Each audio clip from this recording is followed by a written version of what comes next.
L'enveloppe reposait sur la table. Épaisse, de couleur crème, avec des dorures en relief. Je ne me suis pas pressée de l'ouvrir. Je savais ce qu'elle contenait. Florence avait appelé la veille au soir, sa voix vibrante d'excitation. « Maman, je me remarie. Avec Hugo Prévost. Tu ne le connais pas. Il possède une chaîne de pressing haut de gamme. La grande classe, maman, pas comme ces petites boutiques bas de gamme.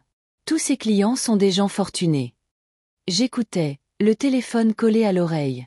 La maison était fraîche, j'économisais sur le chauffage. Une pension d'infirmière anesthésiste ne permettait aucune extravagance. 67 ans, dont 42 passés à travailler à l'hôpital de la ville.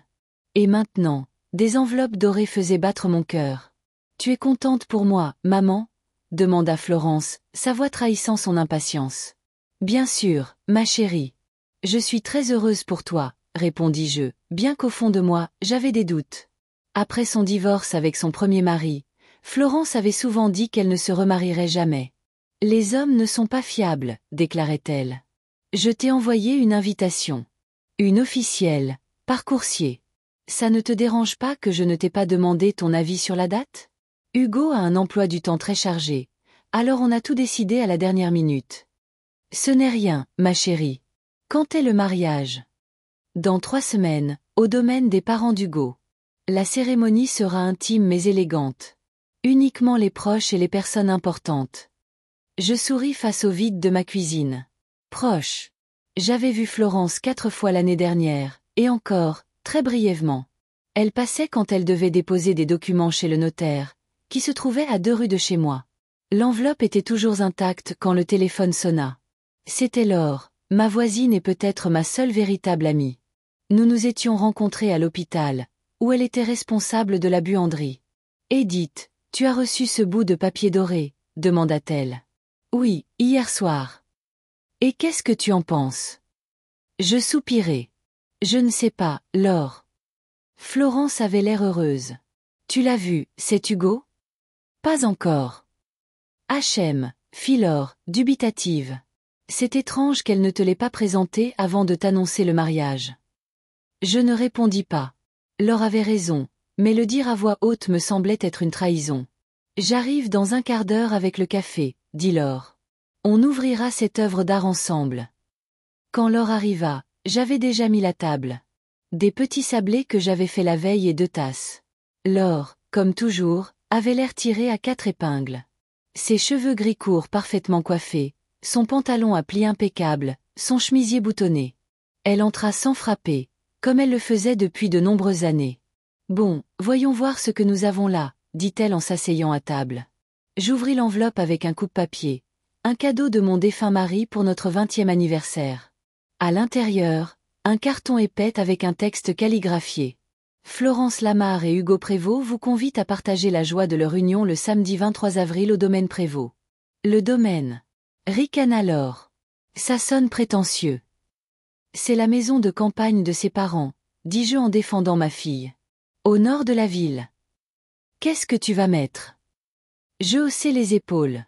Je n'avais rien d'approprié pour une telle occasion dans ma garde-robe. Après la mort de Robert, mon mari, je sortais rarement. Mes enfants ne m'invitaient qu'aux réunions de famille, et encore, pas toujours. Je vais devoir acheter quelque chose, dis-je, calculant mentalement mes modestes économies. Laure me regarda d'un air songeur. « Pourquoi tu ne te coupes pas une robe ? Tu es une bonne couturière. » J'étais en effet une bonne couturière.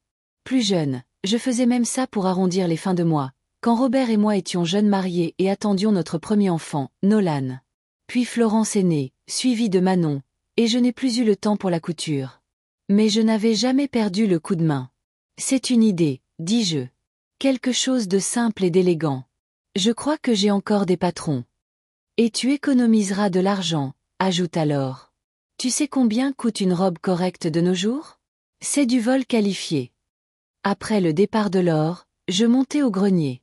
Là, dans une vieille malle, se trouvaient mes affaires de couture, des tissus et des patrons. La malle sentait la naphtaline et le passé. Un passé heureux, sinon facile. Je sortis le livre de patron et commençai à feuilleter les pages jaunies par le temps. Ça pourrait marcher. Une robe simple avec un col en V et une jupe évasée. Rien d'extravagant, mais pas trop modeste non plus. La couleur, peut-être un bleu argenté. Ça m'avait toujours bien été. Le lendemain, j'allais au magasin de tissus. Je passais près d'une heure à choisir l'étoffe. Je me décidai pour un tissu soyeux d'une teinte bleu argenté, avec un motif discret. Il était cher, mais c'était le mariage de ma fille. Je pouvais bien m'offrir un petit luxe. À la maison, j'étalai le tissu sur la table de la cuisine et le caressai de la main. Pour la première fois depuis longtemps, je sentis une bouffée d'enthousiasme à l'idée de créer quelque chose de beau de mes propres mains. Quelque chose qui me mettrait en valeur au mariage de ma fille. Le téléphone sonna, interrompant mes pensées. Maman. C'était Manon, ma plus jeune fille. Florence m'a dit que tu avais reçu l'invitation. Oui, ma chérie. Elle est très belle. Tu y vas? Étrange question. Bien sûr. C'est le mariage de Florence. Il y eut une pause. C'est juste que, tu sais quel genre de public il y aura. Tous ces gens de la haute société. Les Prévost sont une vieille famille, avec de l'argent et des relations. Je sentis mon cœur se serrer. Même Manon, ma douce Manon, parlait comme si je risquais de les mettre dans l'embarras. J'aurais l'air très bien, Manon. Je me couds une robe. Tu couds. Sa voix était incrédule. Maman, on ne devrait pas plutôt en acheter une? Il y a des soldes aux Galeries Lafayette. Je suis une bonne couturière, ma chérie. Tu te souviens de la robe que j'ai faite pour ton bal de promo? C'était il y a 20 ans, maman. Je ne répondis rien. À l'époque, Manon avait été ravie de sa robe. Maintenant, comme Florence, elle avait honte de mes modestes talents. Bon, je dois te laisser. Damien va rentrer du travail et je n'ai pas encore fait le dîner. Olivier te dit bonjour. Olivier. Mon petit-fils, le fils de Manon. Le seul qui appelait régulièrement, juste comme ça. Parfois, il passait après l'école pour me montrer son nouveau modèle réduit d'avion ou me parler d'un livre qu'il avait lu. À 17 ans, il était plus gentil et plus attentionné que sa mère et sa tante réunies. Ce soir-là, j'appelais Nolan, mon fils. Il vivait en Bretagne et travaillait comme technicien de maintenance d'éoliennes. Nous nous voyions rarement, peut-être une fois par an quand il rentrait pour Noël. Parfois même pas. Salut maman, dit-il, et j'entendis le vent en arrière-plan. Il était probablement en plein travail. Tu as appris la nouvelle pour Florence? Ouais, elle se marie avec un type riche. Elle a envoyé l'invitation, mais je ne pourrai pas venir. On a un projet urgent et les délais sont serrés. Je ne dis pas que j'étais déçue. Nolan avait toujours été comme ça, absorbé par son travail, distant. Après la mort de son père, il était devenu encore plus renfermé. Je comprends, mon chéri. Le travail d'abord. Je suis désolée, maman. J'enverrai un cadeau. Quelque chose de cher et de brillant. Florence adorera. Nous parlâmes encore une minute du temps et de sa santé. Puis il dit qu'il devait y aller. Comme toujours. Le lendemain, je commençai à coudre la robe. Mes mains se souvenaient des gestes. Comment marquer le tissu, comment couper les pièces proprement, comment les épingler. Le travail était apaisant. J'allumai la radio sur une vieille station de jazz que Robert et moi aimions écouter. Le téléphone sonna et je posai à contre-cœur ma couture. Mamie. C'était Coralie, la fille de Florence. Maman a dit que tu venais au mariage. Bien sûr, ma puce. Je ne manquerai ça pour rien au monde. Super. Ça fait une éternité que je ne t'ai pas vue. C'était vrai. Coralie, ma petite fille aînée, était étudiante en marketing à l'université. Elle rentrait rarement, et quand elle le faisait, son temps était pris par ses amis et sa mère. Comment vont les études? Demandai-je, essayant de maintenir la conversation. Bien. Dis, mamie, qu'est-ce que tu vas mettre? Encore cette question. Pensaient-ils tous que j'allais me pointer en peignoir et en chaussons? Je me couds une robe, ma chérie. Elle est bleu argenté. Tu la couds. Sa voix sonnait aussi incrédule que celle de sa mère et de sa tante. Pourquoi tu n'en achètes pas une? Tu as de l'argent, non? Tu économises bien ta retraite? Je soupirai. Ma retraite couvrait à peine mes dépenses de base, les factures, la nourriture, les médicaments. Mais pour une raison quelconque, mes enfants pensaient que j'étais assise sur une pile d'or. J'adore coudre, Coralie. Et je suis douée pour ça. Si tu le dis. Il y avait du doute dans sa voix. Bon, je dois y aller, Mon cours commence dans 20 minutes. Après avoir parlé à Coralie, je me sentis fatiguée. Je retournai à ma couture, mais l'inspiration avait disparu. Je mis mon travail de côté et sortis dans le jardin. L'air d'avril était frais, avec le léger parfum des fleurs qui éclosaient. Je m'assis sur un banc sous un vieil érable que Robert et moi avions planté lorsque nous avions acheté la maison. L'arbre avait maintenant 40 ans, tout comme notre maison. « Salut voisine », me lança une voix. Étienne Barrault, le propriétaire de la cordonnerie de l'autre côté de la rue, me faisait un signe de la main. Il était veuf, comme j'étais veuve. Sa femme était morte d'un cancer 1 an avant Robert. Parfois, nous échangions quelques mots par-dessus la clôture ou nous nous croisions à l'épicerie du coin. « Bonjour Étienne », répondis-je. « Quelle belle journée », dit-il en s'approchant. J'ai vu l'heure passer. Tout va bien. Oui, tout va bien. Ma fille se marie, c'est toute la nouvelle. Félicitations, dit-il sincèrement. C'est celle qui travaille au centre de transplantation. Je hochai la tête, touché qu'il s'en souvienne. Oui, Florence. C'est quand, le mariage? Dans 3 semaines. Il sourit. Alors je ne vous retiens pas, vous devez avoir des préparatifs à faire. Je le regardai s'éloigner. Étienne était un homme bon, calme, fiable. Nous n'avions jamais été proches, mais je me sentais tranquille en sa présence. De retour dans la maison, je repris ma couture avec une détermination nouvelle. Le soir, la majeure partie du travail était faite. Il ne restait plus qu'à coudre les manches et à faire l'ourlet. Les jours suivants se déroulèrent dans une routine de couture, de ménage, de cuisine et de conversation banale avec les voisins. Laure passa 2 fois pour voir l'avancement de la robe. « Elle est superbe, Edith », dit-elle lorsque j'essayais le vêtement presque terminé. « Élégante et stylée. Ces snobs de la haute société en seront verts de jalousie. » Je souris, sans partager son optimisme.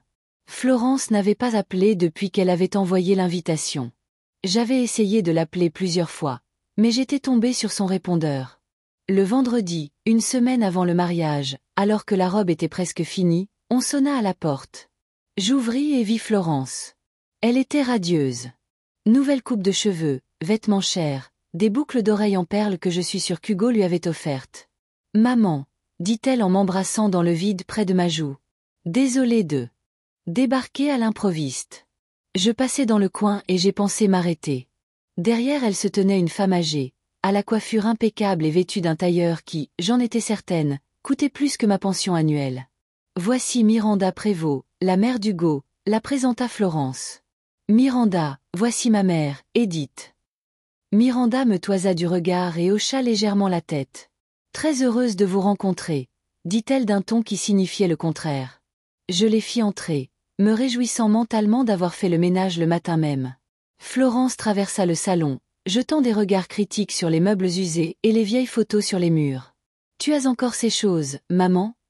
demanda-t-elle en désignant la collection de figurines en porcelaine que j'avais accumulée au fil des ans. « Ça fait tellement provincial. » Je ravalai ma peine. « Je les aime bien, ma chérie. » Miranda s'assit sur le bord du canapé, comme si elle avait peur de tacher son tailleur immaculé. « Florence m'a dit que vous travailliez dans un hôpital, » demanda-t-elle. « Oui. J'étais infirmière anesthésiste. Pendant 42 ans. Comme c'est intéressant, » dit-elle sans le moindre intérêt. Ma famille a toujours soutenu la médecine. Mon arrière-grand-père a fondé l'aile pédiatrique de l'hôpital principal de la ville. Je hochai la tête, ne sachant que dire. Pendant ce temps, Florence était entrée dans ma chambre, où une robe presque terminée se trouvait sur un mannequin. « Maman, qu'est-ce que c'est que ça ?» appela-t-elle. Je la suivis, me sentant soudainement mal à l'aise. « C'est ma robe pour ton mariage, ma chérie. Je l'ai presque finie. » Florence regarda la robe avec une expression que je ne pus déchiffrer. « Tu as cousu ça toi-même ?»« Oui. Tu te souviens, je te l'avais dit. » Elle se tourna vers moi, et je vis quelque chose de froid dans ses yeux. « Maman, tu ne peux pas venir à mon mariage dans une robe faite maison. Il y aura des gens de la haute société, les partenaires d'Hugo, les membres du country club. »« Mais Florence, c'est une jolie robe, je... » »« Non, maman, » m'interrompit-elle. « Ce n'est pas discutable. Je vais te donner de l'argent et tu iras t'acheter quelque chose de convenable aux Galeries Lafayette ou au Printemps. Quelque chose de décent. » Je sentis le sang quitter mon visage. Miranda se tenait sur le seuil de la chambre, nous observant avec un léger sourire narquois. « Je n'ai pas le temps de faire les magasins avec toi, » poursuivit Florence, « mais je peux demander à mon assistante de t'aider. Elle s'y connaît en mode. »« Florence, j'ai passé des semaines sur cette robe, et Elle a l'air faite maison, maman, dit-elle sèchement. « Je ne veux pas que tu gâches mon mariage. C'est mon jour, tu comprends? Mon jour. » Je restais là, abasourdi par ces paroles.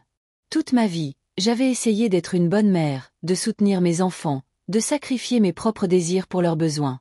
Et voilà comment elle me parlait. « Nous devons y aller, » dit Florence en regardant sa montre. « Nous avons un rendez-vous avec l'organisatrice de mariage dans 30 minutes. Je t'appelle pour le magasin. » Elles partirent aussi soudainement qu'elles étaient apparues, me laissant seule dans la maison silencieuse, à côté d'une robe qui, soudain, ne me paraissait plus belle. Laure passa ce soir-là. Je lui racontai la visite de Florence et Miranda. « Les garces, jura-t-elle. Je suis désolée, Edith, mais ta fille se comporte comme une princesse pourri gâtée. Et cette Miranda, j'en ai vu beaucoup comme elle à l'hôpital. Elle pense que leur argent les rend meilleurs que tout le monde. » Je secouai la tête. Peut-être qu'elle a raison, Laure. Peut-être que ma robe a vraiment l'air bon marché.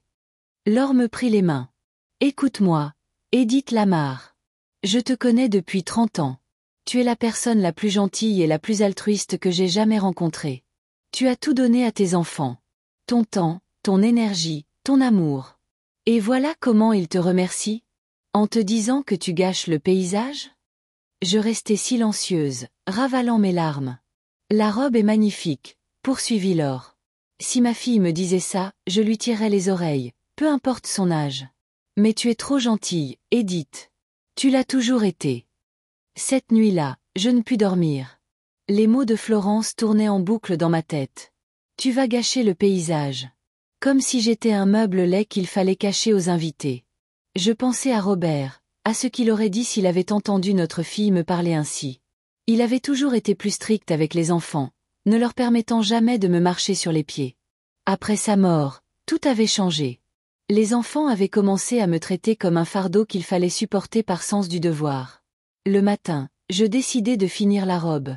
Quoi qu'il arrive. C'était devenu une question de principe.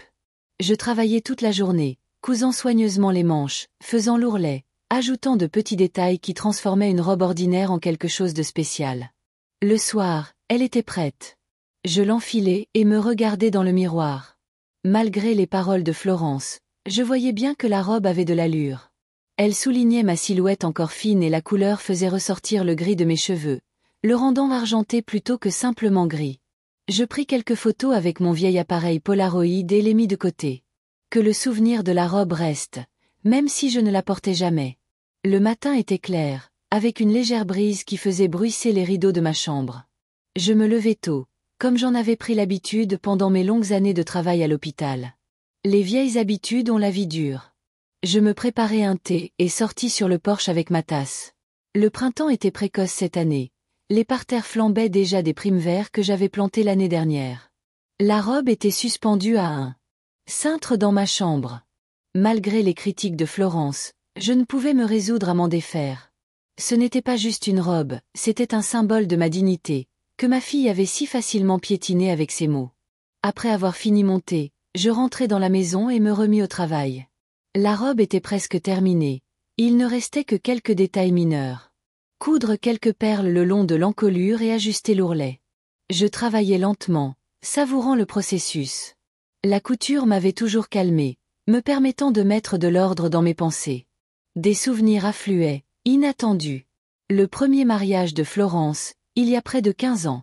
À l'époque, elle épousait Greg, son amour d'université. La cérémonie était modeste, à la mairie, avec une petite réception dans un restaurant. J'avais aidé à l'organisation, choisi les fleurs et accueilli les invités. Florence portait une simple robe blanche que nous avions choisie ensemble dans une boutique de mariage. Elle rayonnait de bonheur, et j'étais heureuse pour elle. Et maintenant, je n'avais même pas vu le marié. Hugo Prévost restait un mystère pour moi. Un nom sur une invitation, une mention dans une conversation. Riche, prospère, avec une famille influente. Un homme qui pouvait donner à Florence ce qu'elle avait toujours voulu, un statut, de l'argent, de la reconnaissance. La sonnerie du téléphone interrompit mes pensées. Edith. C'était Laure. Comment avance la robe? Presque finie, répondis-je. Juste quelques finitions. Super. Écoute, j'ai croisé Manon au supermarché. Elle m'a dit que Florence organisait un dîner de pré-mariage vendredi soir au restaurant Le Ciel Azur. Tu y vas? Je me figeai. Personne ne m'avait parlé du dîner de pré-mariage. Ni Florence, ni Manon. Non. Je n'étais pas invitée. Il y eut un silence à l'autre bout du fil. C'est sale gosse, finit par dire Laure. Je suis désolée, Edith, mais tes filles, je ne comprends pas comment tu as pu élever des égoïstes pareils. Je ne répondis pas. Que pouvais-je dire? Que je les avais peut-être trop gâtées. Qu'après la mort de Robert, je les avais laissées me marcher sur les pieds juste pour maintenir une forme de lien? Tu devrais t'appeler Florence, insista Laure. Lui demander directement. Je ne veux pas causer de problème. C'est elle qui cause les problèmes, pas toi. Bon sang, Edith, c'est ta fille. Tu as le droit de savoir ce qui se passe. Après avoir parlé à Laure, je composai le numéro de Florence. Son assistante répondit, disant que mademoiselle Lamarre était en réunion et demanda si elle pouvait m'aider. C'est au sujet du dîner de pré-mariage, dis-je, me sentant gauche. Vendredi. Je voulais confirmer les détails. Oh. La voix de l'assistante semblait confuse. Je crains de ne pas avoir d'informations à ce sujet. Mais je dirai à mademoiselle Lamarre que vous avez appelé. Je la remerciai et raccrochai, me sentant encore plus humiliée. Même l'assistante de ma fille ne savait pas que j'étais censée être à ce dîner. Je passai le reste de la journée à finir ma robe et à essayer de ne pas penser à la trahison de ma fille. Quand le travail fut terminé, j'essayai à nouveau la robe. Elle tombait parfaitement.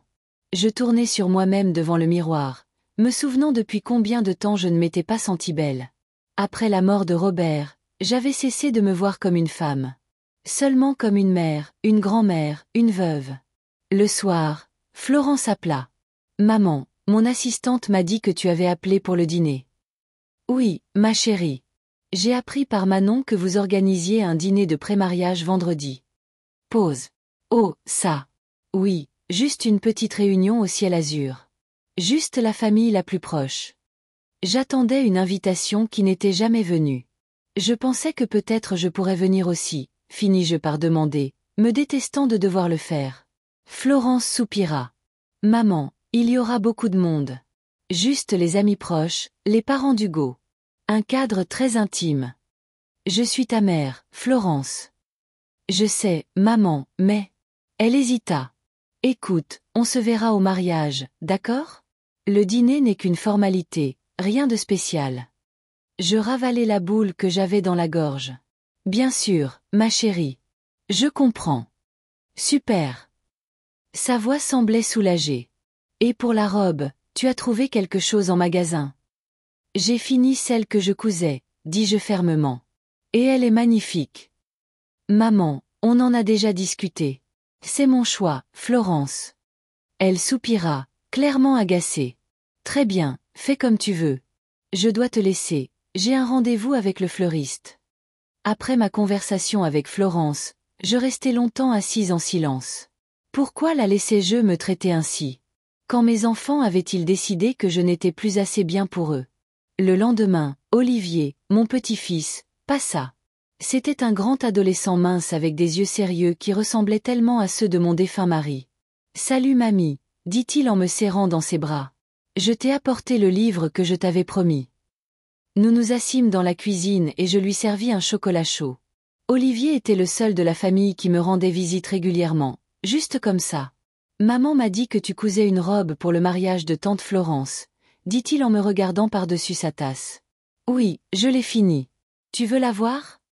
Il hocha la tête et je le conduisis dans la chambre où la robe était suspendue. Olivier l'examina attentivement. « Elle est superbe, mamie. On dirait du travail de pro. » Je souris, touché par ces mots. « Merci, mon chéri. Je ne comprends pas pourquoi tante Florence est contre. Tu es une couturière si douée. » Il était au courant, bien sûr. Les secrets ne duraient pas longtemps dans notre famille. Ta tante veut que tout soit parfait. Olivier ricana. Elle veut juste impressionner ses snobs, les prévôts. Tu sais, je l'ai rencontré, ce Hugo. Il est venu dîner avec ta tante. Il n'a parlé que de lui et de son argent toute la soirée. Je gardai le silence. Je ne voulais pas monter mon petit-fils contre le futur mari de sa tante. Tu vas à ce dîner, vendredi? Demanda Olivier. Non, mon chéri. Seulement au mariage. Il fronça les sourcils. Mais pourquoi? Même moi, j'y vais avec mes parents. Je haussai les épaules, essayant d'avoir l'air insouciante. Il y aura beaucoup de monde. Seulement la famille la plus proche. Ce n'est pas juste, dit-il fermement. Tu devrais y être. Ce n'est rien, Olivier. Vraiment. Il n'eut pas l'air convaincu, mais il n'insista pas. Nous retournâmes à la cuisine et la conversation tourna sur ses études, le nouveau livre qu'il lisait, ses projets pour l'été. J'étais reconnaissante de ce répit loin des pensées du mariage et de la trahison de ma fille. Quand Olivier partit, je fus de nouveau seule avec mes pensées. Je sortis un vieil album photo et commençai à le feuilleter. Voilà Florence à 3 ans, avec des couettes et un sourire heureux. La voilà dans une pièce de théâtre de l'école, portant un costume que j'avais cousu pour elle la nuit, après mes gardes à l'hôpital. Voilà sa remise de diplôme, l'université, son premier mariage. Quand avait-elle changé? Quand avait-elle commencé à avoir honte de moi, de ses racines? Peut-être après son divorce avec son premier mari, quand elle a commencé sa carrière au centre de transplantation. Ou plus tard, quand elle a commencé à fréquenter des collègues plus riches. Le jeudi, 2 jours avant le mariage, Manon appela. « Maman, comment vas-tu? Tu te prépares pour samedi? » « Oui. La robe est prête, répondis-je. Comment vont Damien et Olivier? Ils vont bien. Damien termine la saison d'hiver et va bientôt reprendre son rythme normal. Olivier est plongé dans ses livres, comme d'habitude. Je souris. Mon petit-fils lecteur. Il est passé hier, il m'a apporté un nouveau livre. Oui, il me l'a dit. La voix de Manon semblait tendue.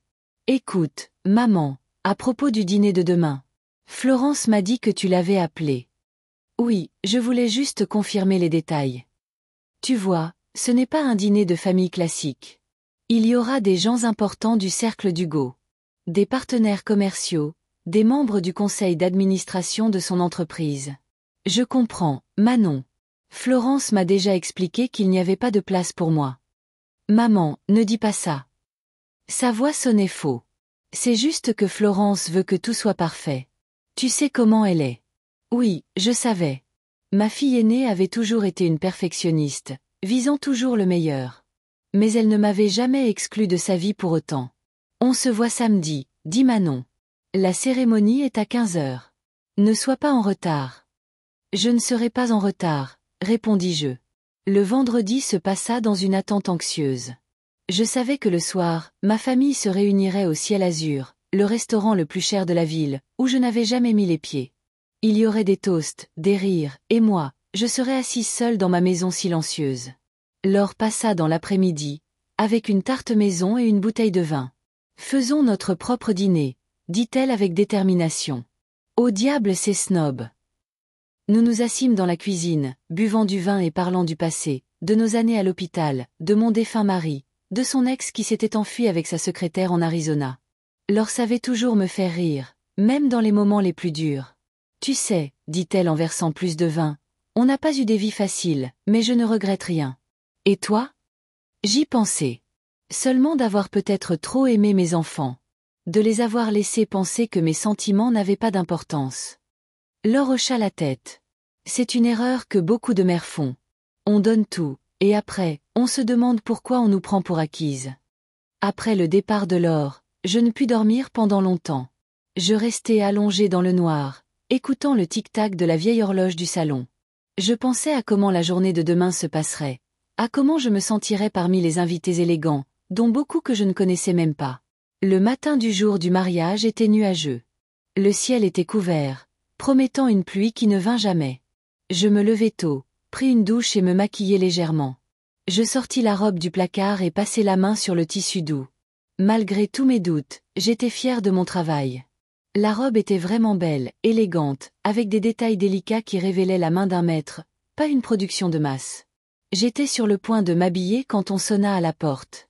Florence se tenait sur le seuil, pâle et tendue. « Maman, dit-elle en entrant rapidement dans la maison. C'est bien que tu ne sois pas encore habillée.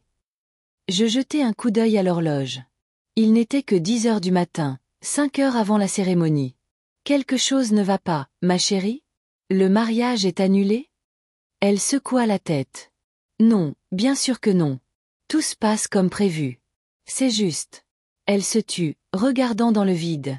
Je suis venue te parler d'aujourd'hui. Quelque chose dans son ton me crispa. J'écoute.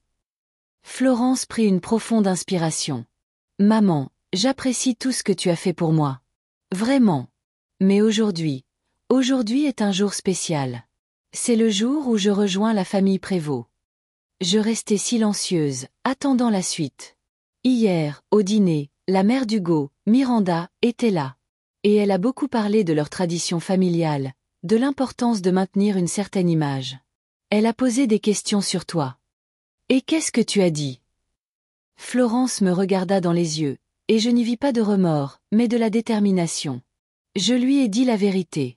Que tu es une femme simple qui a travaillé toute sa vie dans un hôpital.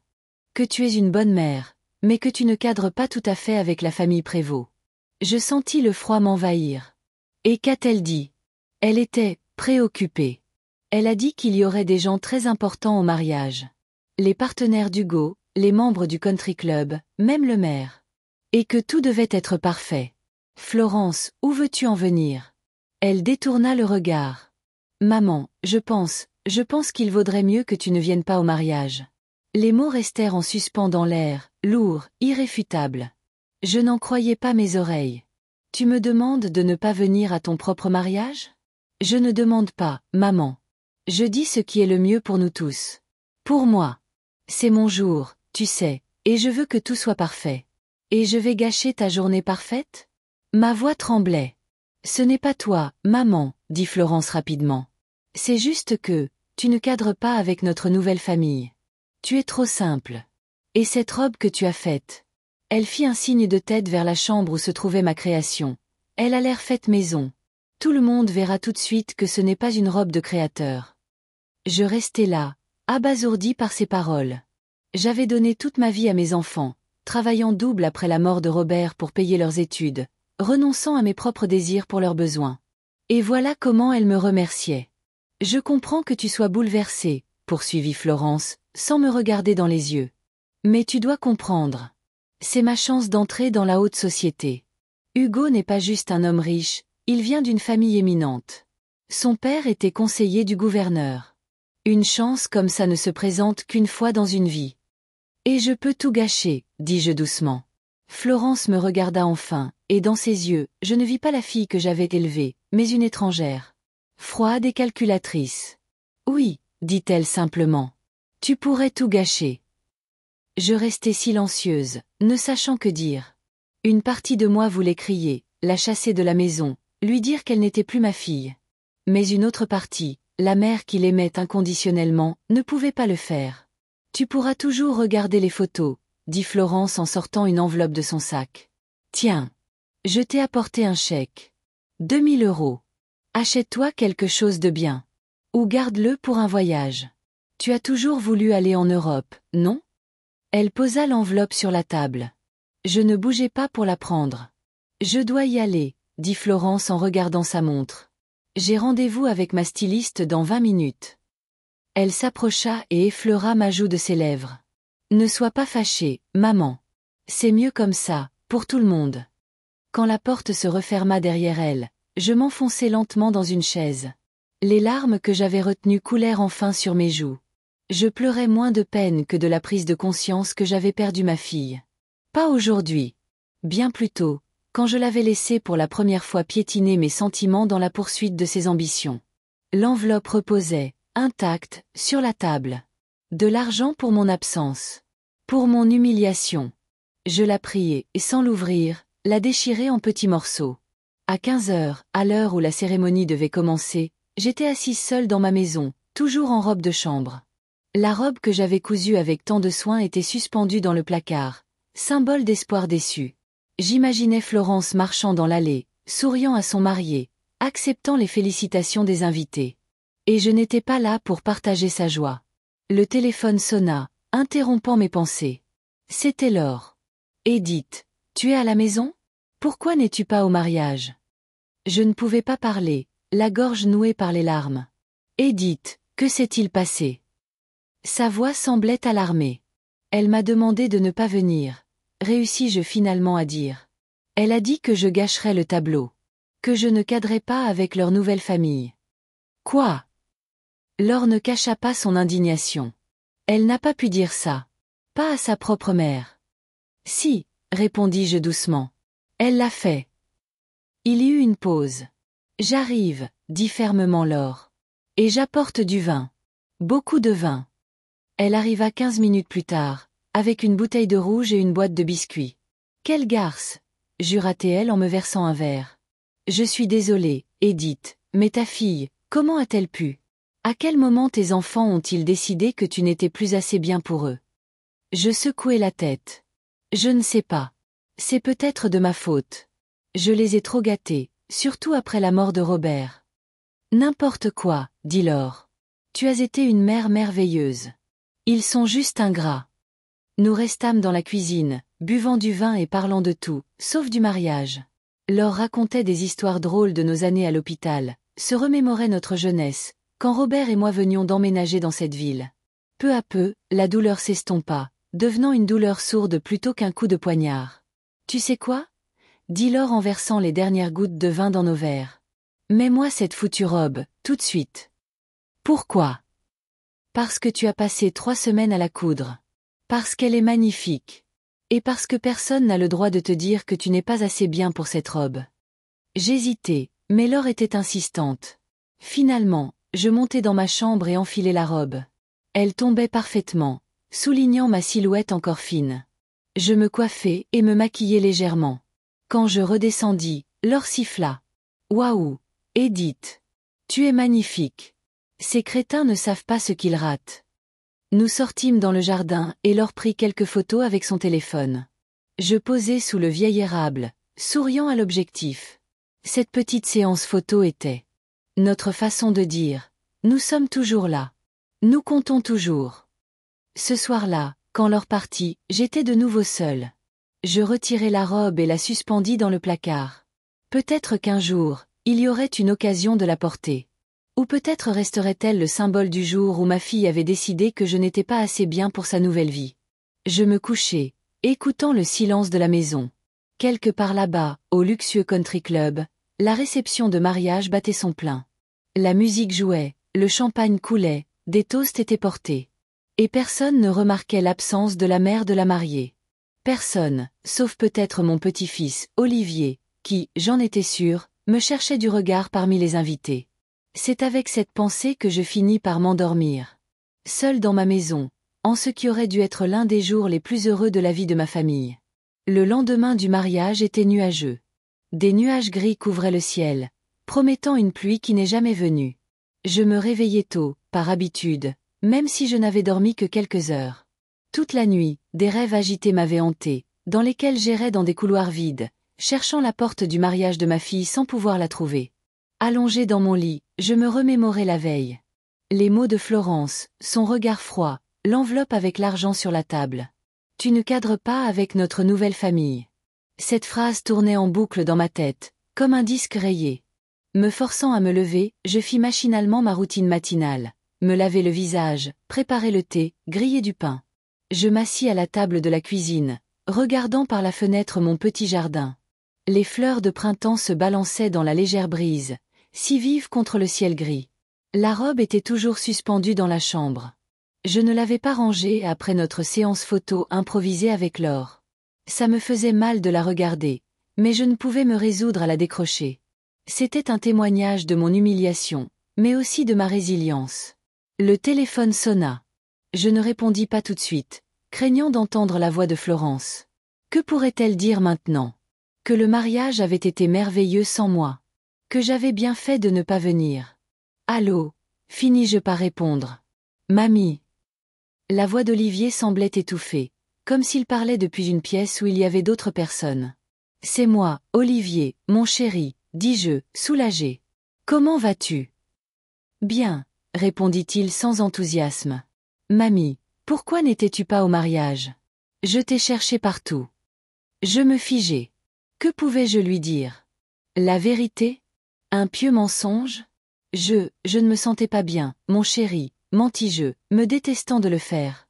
Rien de grave, j'ai juste préféré rester à la maison. Pause. Ne me mens pas, mamie, dit doucement Olivier. J'ai entendu maman dire à papa que tante Florence t'avait demandé de ne pas venir. C'est ça, non? Mon cœur se serra. Je ne voulais pas que mon petit-fils sache ça. Je ne voulais pas qu'il ressente l'amertume que je ressentais. C'est compliqué, Olivier. Les adultes prennent parfois des décisions difficiles à comprendre. Ce n'est pas juste, dit-il, sa voix remplie d'une pure colère d'adolescent. C'est méchant. Tu es sa mère. Olivier, commençai-je, mais il me coupa. Non, mamie. Ne la défends pas. C'était horrible. Tout le monde demandait où tu étais. Même ce snob d'Hugo a demandé à tante Florence pourquoi sa mère n'était pas venue. Tu sais ce qu'elle a dit? Que tu étais malade. Très pratique. Olivier, s'il te plaît. Je ne voulais pas qu'il en veuille à sa tante à cause de moi.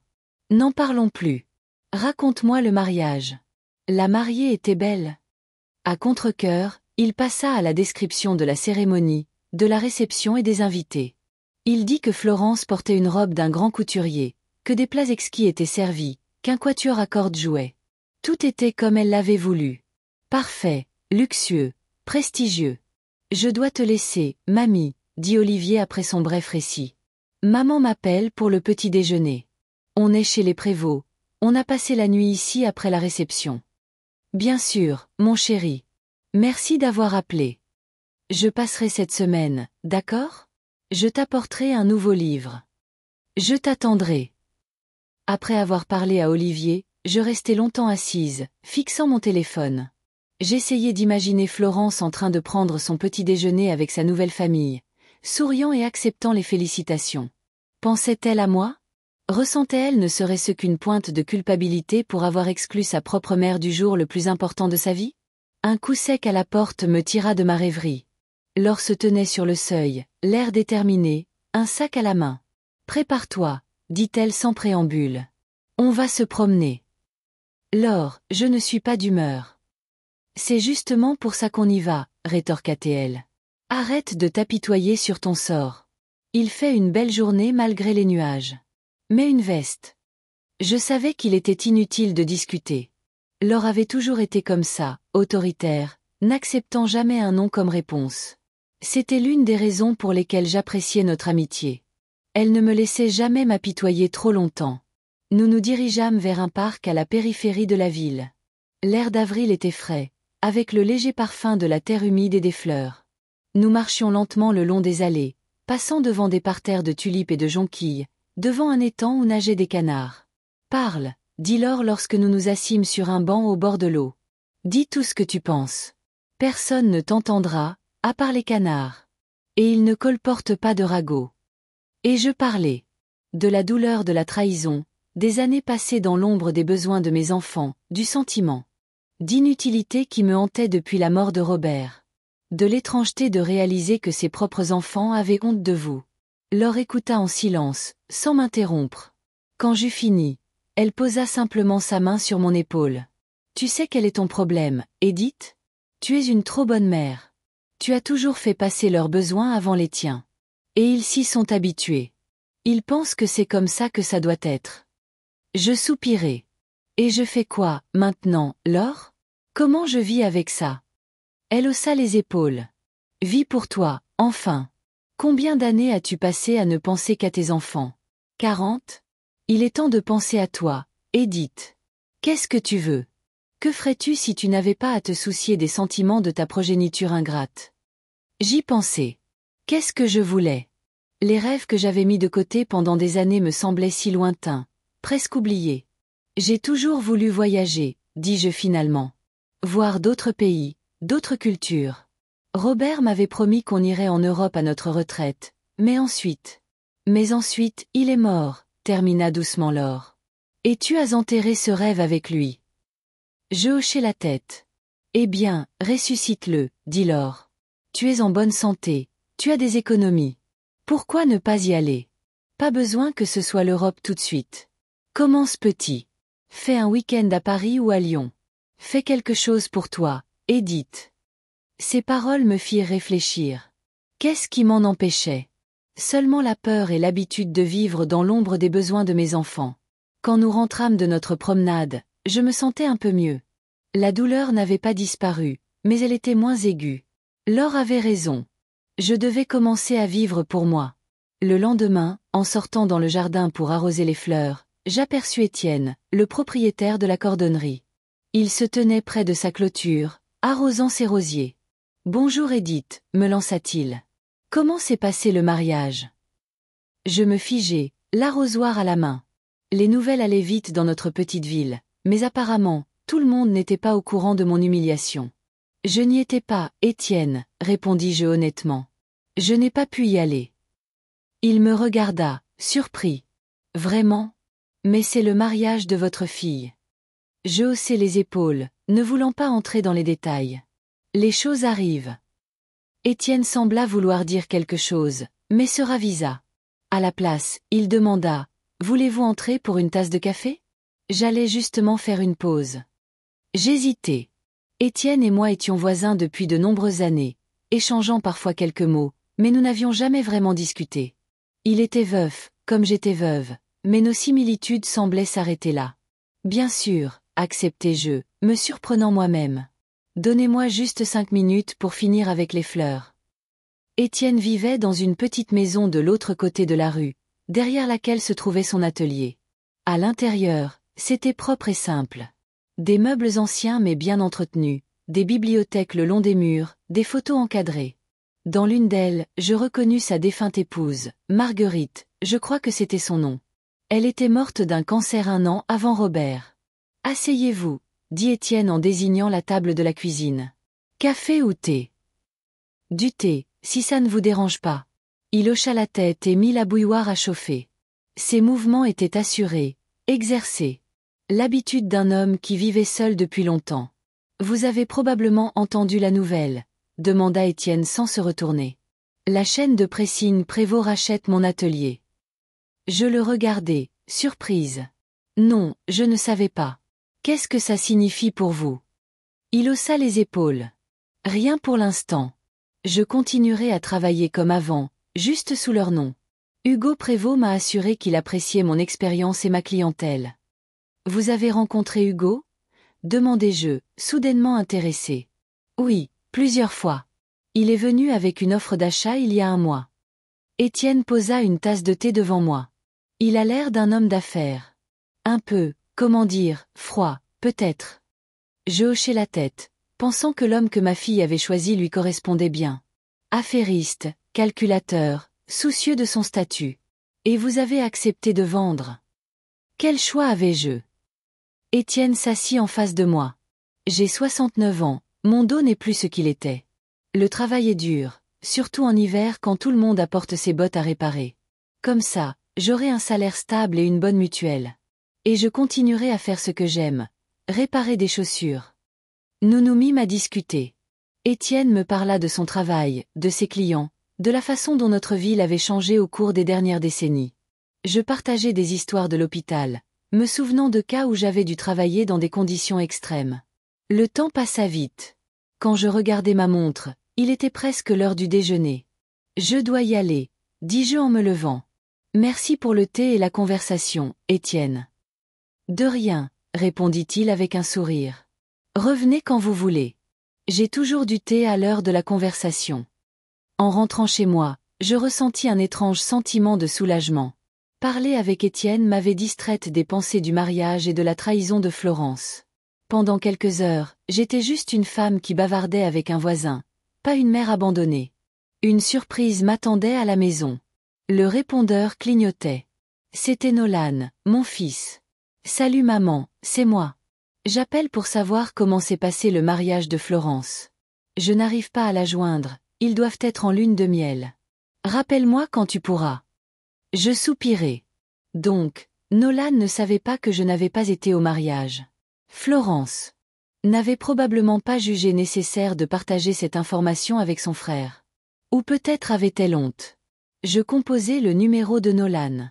Il répondit après la 3e sonnerie, l'air essoufflé.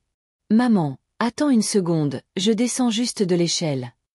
Je l'entendis reprendre son souffle, puis reprendre le téléphone. Désolé, je suis sur un site. Alors, comment était le mariage?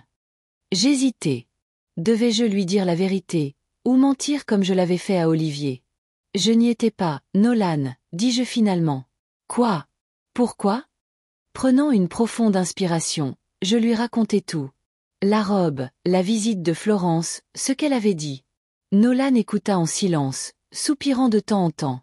Bon sang, maman, dit-il quand j'eus fini. C'est terrible. Je n'arrive pas à croire que Florence ait fait ça. Qu'est-ce qui lui a pris? Elle voulait juste que tout soit parfait, dis-je, surprise de me trouver encore en train de défendre ma fille. Ce n'est pas une excuse, dit fermement Nolan. Elle a fait quelque chose d'horrible. Je l'appellerai dès qu'elle rentrera de sa lune de miel. Non, dis-je rapidement. S'il te plaît, Nolan. Je ne veux pas causer plus de problèmes. Ce qui est fait est fait. Il accepta à contre-cœur, mais je sentais sa colère même à travers le téléphone. Je viendrai à la maison le week-end prochain, dit-il avant de raccrocher. Le projet ici est presque terminé, et je peux prendre quelques jours de congé. La nouvelle me rendit heureuse. Je voyais rarement Nolan, il était toujours absorbé par son travail et ses déplacements. L'idée qu'il rentrait juste pour moi me réchauffa le cœur. Après avoir parlé à mon fils, je sentis un nouvel élan d'énergie. Je sortis du grenier une boîte de brochures de voyage que Robert et moi avions collectionnées au fil des ans, en planifiant un voyage en Europe qui n'a jamais eu lieu. Des pages poussiéreuses et délavées avec des photos de Paris, Rome, Londres. Combien d'années s'étaient écoulées? 15, 20? Depuis que mon mari et moi rêvions de voir ces endroits. Peut-être que Laure avait raison. Peut-être qu'il était temps de faire revivre ce rêve. Le lendemain, j'allai à la bibliothèque locale et pris plusieurs guides sur l'Europe. Des guides modernes, avec des informations à jour. En rentrant, je passai la soirée à étudier les itinéraires, les prix, les attractions. L'idée d'un voyage, qui semblait fantastique la veille, commençait maintenant à prendre forme. Olivier passa le mercredi après l'école, comme promis. Il apporta un nouveau livre, un roman sur les voyages dans le temps qu'il disait que je devais absolument lire. « Comment vas-tu, mamie » demanda-t-il en prenant la tasse de chocolat chaud que je lui avais préparée. « Tu as l'air différente. » « Différente » demandai-je avec un sourire. « De quelle manière ?» Il réfléchit un instant, cherchant les mots justes. « Je ne sais pas. Plus, sereine, peut-être. Pas aussi triste que tu l'étais dimanche, quand j'ai appelé. » Je hochai la tête. « Je vais mieux, Olivier. Vraiment. » Il regarda la pile de guides sur la table. « Qu'est-ce que c'est? Tu pars quelque part? » « Peut-être, répondis-je. J'ai toujours voulu voyager. Ton grand-père et moi, nous rêvions de voir l'Europe. » Les yeux d'Olivier s'illuminèrent. « Super. Où veux-tu aller exactement? » Je pense que je commencerai par l'Angleterre. Londres, Oxford, peut-être les Cotswolds. J'ai toujours voulu voir la campagne anglaise. Tu vas adorer, dit Olivier avec assurance, même si je savais qu'il n'était jamais allé en Angleterre. Il y a tellement d'histoires, tellement d'endroits intéressants. Nous passâmes l'heure suivante à discuter d'itinéraires possibles. Olivier était plein d'enthousiasme, suggérant des endroits dont il avait lu l'existence dans des livres ou vu dans des documentaires.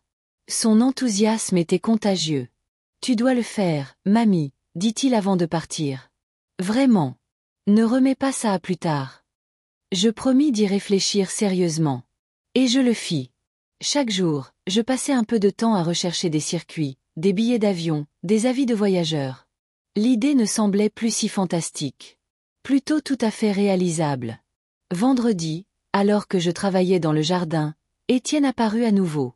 Il rentrait du travail, fatigué mais avec un sourire aux lèvres. « Salut voisine, me lança-t-il.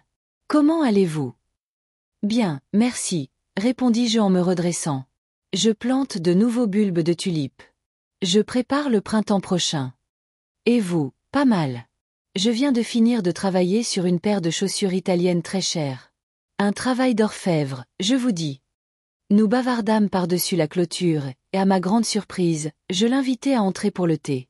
Il accepta avec un plaisir évident. Autour d'un thé, Étienne remarqua les guides. Vous partez en voyage. J'y pense, hochai-je la tête. J'ai toujours voulu voir l'Europe. Seul. Oui, dis-je, bien que l'idée m'ait effrayé auparavant. Pourquoi pas? Étienne hocha la tête, songeur. Vous savez, j'ai toujours voulu voyager aussi. Marguerite et moi, nous avions prévu de faire le tour de la France en camping-car après ma retraite. Voir les gorges du Verdon, le Mont Saint-Michel, tous les grands sites. Mais ça n'a pas marché, dis-je doucement. Ça n'a pas marché, convint-il. Après sa mort, j'ai un peu perdu l'intérêt. Ça ne me semblait pas juste de le faire sans elle. Je comprenais ce qu'il ressentait. Après la mort de Robert, j'avais enterré beaucoup de nos rêves avec lui. Il me semblait sacrilège de les poursuivre seul. Mais maintenant, je pense, continua Étienne, que j'avais peut-être tort. Marguerite n'aurait pas voulu que j'abandonne la vie parce qu'elle est partie. Robert non plus, dis-je doucement. Il me disait toujours de vivre la vie pleinement, quoi qu'il arrive. Nous restâmes assis en silence, pensant à nos compagnons perdus et aux promesses que nous n'avions pas pu tenir. Vous savez quoi? Dit soudain Étienne. Allons au cinéma samedi. Le Riviera passe un classique, Vacances romaines. Ça colle avec vos projets européens. Je le regardais, surprise. Était-ce un rendez-vous? Est-ce que vous m'invitez au cinéma? Étienne rougit légèrement, ce qui était touchant sur son visage buriné. Oui, je crois bien. Si ça ne vous dérange pas, bien sûr. Juste en tant que voisin. Ami. Je souris. Ça ne me dérange pas. Pas du tout. Samedi soir, je mis une robe bleue qui était restée longtemps dans mon placard. Je me coiffai et mis même un peu de maquillage léger. En me regardant dans le miroir, je ne me reconnus pas. La femme dans le reflet avait l'air plus jeune, plus énergique que celle que j'avais l'habitude de voir. Étienne vint me chercher à 19 heures. Il s'était également mis sur son 31, une chemise propre, un pantalon de ville et même une cravate. Nous ressemblions à un couple de retraités se rendant à un événement mondain. Mais ça ne me dérangeait pas. Il y avait quelque chose de touchant dans notre côté démodé. Le film était merveilleux. Un classique en noir et blanc avec Audrey Hepburn et Gregory Peck. L'histoire d'une princesse qui s'enfuit de ses devoirs pour passer une journée comme une fille normale. J'avais vu ce film de nombreuses fois, mais je l'appréciais comme la première fois à chaque visionnage. Après le film, nous allâmes dans un petit café voisin. Nous mangeâmes de la glace et parlâmes du film, de Rome, des endroits que nous aimerions voir. Étienne se révéla être un causeur intéressant, cultivé et doté d'un bon sens de l'humour. Je ne me souvenais pas de la dernière fois où j'avais passé un moment aussi agréable avec un homme qui n'était pas mon mari. Merci pour la soirée, dis-je alors qu'il me raccompagnait chez moi. Je n'ai pas passé un aussi bon moment depuis longtemps. Moi non plus, répondit Étienne avec un sourire. Peut-être qu'on pourrait refaire ça un de ces jours. J'adorerais. Il se tint maladroitement devant ma porte, puis me serra légèrement la main et partit. Pas de baiser, pas d'étreinte. Juste une poignée de main chaleureuse. Et c'était suffisant. En entrant dans la maison, je vis une lumière clignotante sur le répondeur. Un message de Manon. Maman, c'est moi. Je voulais juste savoir comment tu allais. Florence et Hugo sont rentrés de leur lune de miel. Elle dit que c'était merveilleux. Appelle-moi quand tu pourras. Je ne rappelais pas. Pas ce soir-là. Je ne voulais pas gâcher la bonne humeur en parlant à ma fille, qui, j'en étais sûre, était au courant des agissements de Florence et n'avait rien fait pour les empêcher. À la place, je me préparais une tasse de thé, m'assis avec un guide de Londres et passai le reste de la soirée à planifier ma première véritable aventure. Nolan arriva le dimanche, comme promis. Il avait l'air fatigué après le long trajet en voiture, mais il était heureux de me voir. Nous nous serrâmes dans nos bras sur le pas de la porte et je sentis son parfum familier, le même que celui de son père. « Comment vas-tu, maman ?» demanda-t-il en entrant dans la maison et en regardant autour de lui, comme s'il s'attendait à voir des changements. « Tu as l'air bien. »« Je vais bien, Nolan. »« Vraiment. Mieux que bien. » Je lui parlais de mes projets de voyage, de ma nouvelle amitié avec Étienne, de la façon dont je redécouvrais le monde que j'avais oublié pendant les années passées dans l'ombre des besoins de mes enfants. Nolan écouta avec surprise, mais aussi avec approbation. « Je suis content pour toi, maman, dit-il sincèrement. Tu mérites d'être heureuse, après tout ce que tu as fait pour nous. » Il hésita. Je sais que je n'ai pas été le meilleur des fils. J'ai rarement appelé, rarement rendu visite. Mais je t'ai toujours aimé. Et je serai toujours fière de toi. Ces paroles me touchèrent profondément. Nolan n'avait jamais été généreux en sentiments, se contrôlant toujours, cachant ses émotions. L'entendre dire ces mots était inattendu et très précieux. Je sais, mon chéri, répondis-je en lui serrant la main. Et j'ai toujours été fière de toi. Nous passâmes la journée à simplement discuter, rattrapant le temps perdu. Nolan me parla de son travail, d'un nouveau projet d'installation d'éoliennes en mer. Je partageai les nouvelles de la ville et de nos voisins. Nous ne parlâmes de Florence que le soir, lorsque Nolan aborda le sujet lui-même. Tu lui as parlé depuis le mariage? Je secouai la tête. Non. Et je ne suis pas sûre d'en avoir envie. Nolan soupira. Je comprends. Mais tôt ou tard, il faudra que vous vous parliez. C'est ta fille, quoi qu'il arrive. Je sais, dis-je doucement. C'est juste que, pour l'instant, je ne suis pas prête à lui pardonner. Pas si tôt. Il hocha la tête, sans insister. Nous changeâmes de sujet et le reste de la soirée se passa dans une conversation agréable. Le lendemain matin, avant de partir, Nolan me serra à nouveau dans ses bras. J'appellerai plus souvent, maman. Promis. J'attendrai, dis-je, sachant que cette fois, il tiendrait sa promesse. Après le départ de Nolan, je ressentis un étrange sentiment de calme. C'était comme si une partie du poids que je portais depuis le mariage de Florence s'était envolée. Je commençais à comprendre que la vie continue, même après la trahison, même après la douleur. Le mercredi, j'allai dans une agence de voyage et réservai un circuit en Angleterre pour le mois de juin. 2 semaines à Londres, Oxford et dans les Cotswolds. L'agente de voyage fut surprise que je voyage seule à mon âge, mais je me contentais de sourire. Intérieurement, je me sentais plus jeune que je ne l'avais été depuis des années. Ce soir-là, on sonna à la porte. Sur le seuil se tenait Manon, ma plus jeune fille, l'air tendu. « Maman », dit-elle sans me regarder dans les yeux. « Je peux entrer ?» Je m'écartai pour la laisser. « Passez ». Manon avait l'air hésitante, ce qui était inhabituel pour elle. D'habitude, elle se déplaçait avec une assurance clairement copiée sur sa sœur aînée. « Un thé ?» proposai-je, ne sachant que dire d'autre. « Oui, s'il te plaît. » Nous nous assîmes dans la cuisine, comme nous l'avions fait des centaines de fois auparavant. Mais maintenant, il y avait un mur invisible entre nous. Une connaissance silencieuse qu'elle, comme Florence, ne me jugeait pas assez bien pour leur nouvelle vie. « Comment vas-tu » demanda finalement Manon en faisant tourner sa tasse entre ses mains. « Je vais bien, merci. Et toi ? Damien, Olivier ? Tout va bien. » Elle marqua une pause. « Maman, je suis venue te parler du mariage de Florence.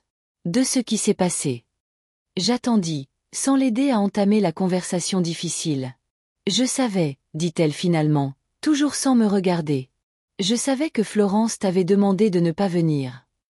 Et tu n'as rien fait. Tu n'as pas pris ma défense. » Je hochai la tête, pas surprise par son aveu. « Pourquoi, Manon ?» Elle leva enfin les yeux, et je vis un mélange de honte et d'orgueil défensif dans son regard. J'ai eu peur. Florence, elle a toujours été plus forte que moi. Elle a toujours su ce qu'elle voulait et l'a obtenu. Et les prévôts, ils ont beaucoup de pouvoir dans cette ville. Hugo a déjà proposé à Damien un poste dans son entreprise, avec un meilleur salaire et des perspectives. Je ne voulais pas mettre ça en péril. Ces paroles me blessèrent, mais je les comprenais. Manon avait toujours été pratique, pensant toujours à la sécurité de sa famille. Et pourtant, je suis ta mère, Manon. Je sais, dit-elle doucement. Et j'ai honte. Olivier ne me parle plus depuis une semaine. Il dit que je suis une lâche et une traîtresse. Je soupirai. Je ne voulais pas que mon petit-fils soit en conflit avec sa mère à cause de moi. Il est jeune et voit tout en noir et blanc. La vie est plus compliquée. Mais il a raison, dit Manon, et il y avait une fermeté inhabituelle dans sa voix. Je me suis dégonflée. Et je t'ai trahi. Je n'ai aucune excuse.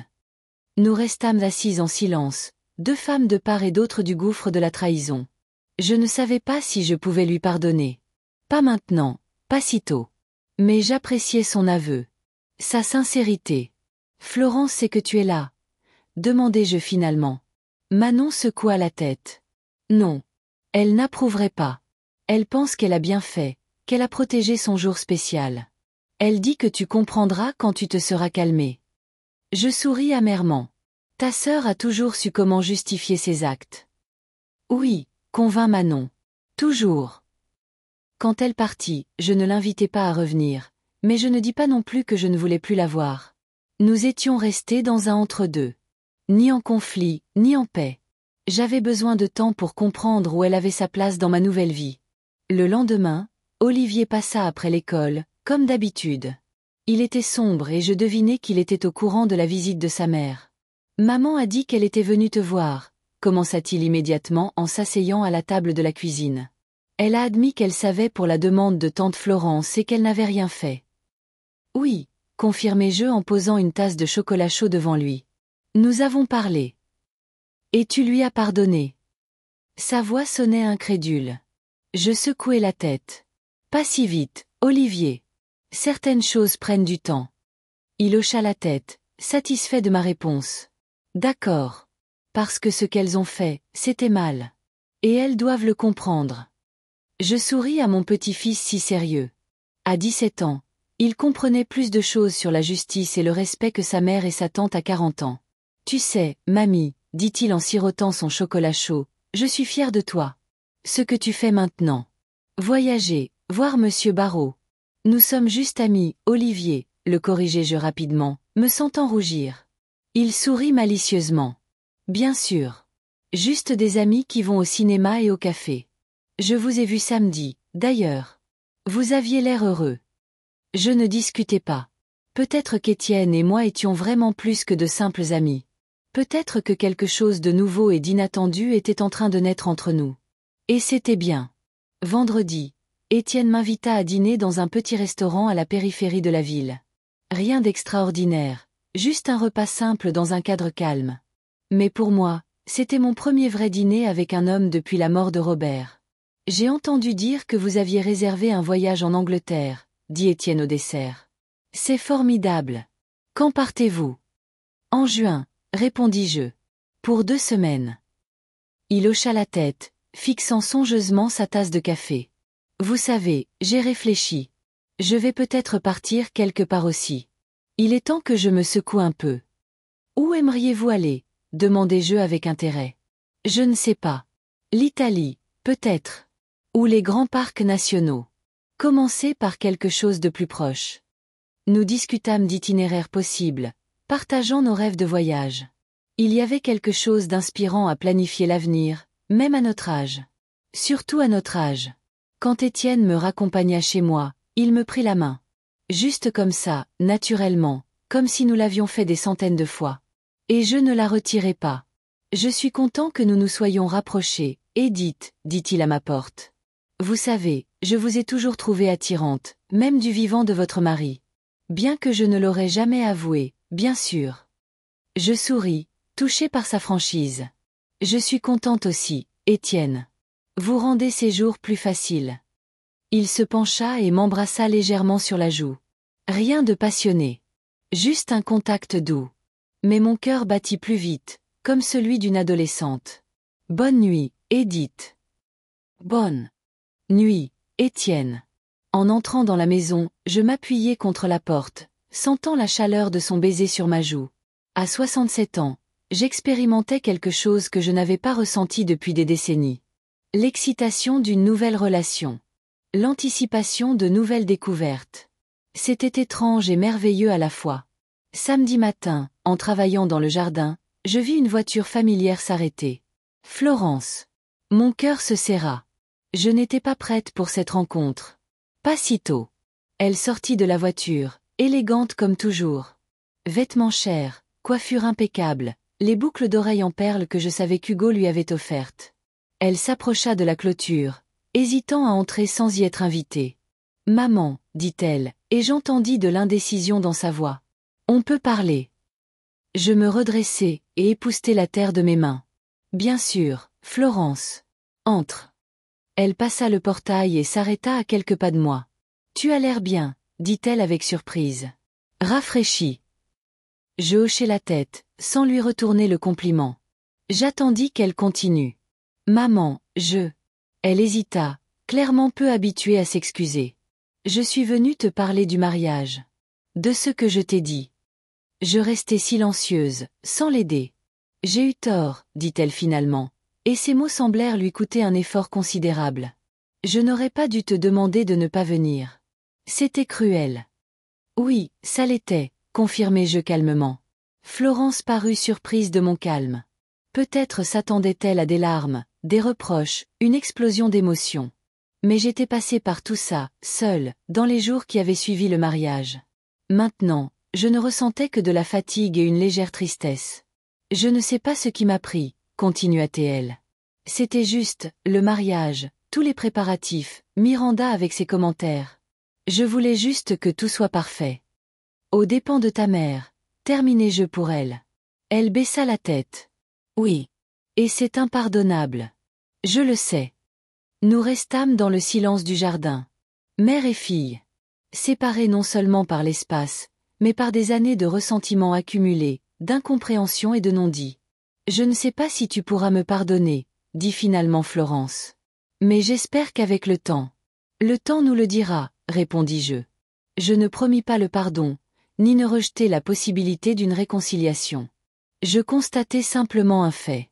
Elle hocha la tête, acceptant ma réponse. Puis elle se balança maladroitement d'un pied sur l'autre. Hugo a demandé de tes nouvelles. Il aimerait te rencontrer. Peut-être un jour, dis-je. Pas maintenant. Bien sûr, convint-elle rapidement. Quand tu seras prête. Elle partit peu de temps après, n'essayant pas de prolonger la conversation gênante. Je la regardai monter dans sa voiture et s'éloigner de la maison.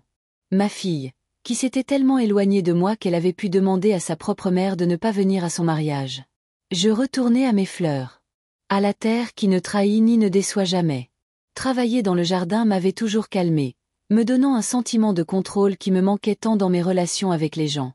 Le soir, Étienne passa avec une bouteille de vin et une invitation à regarder un vieux film chez lui.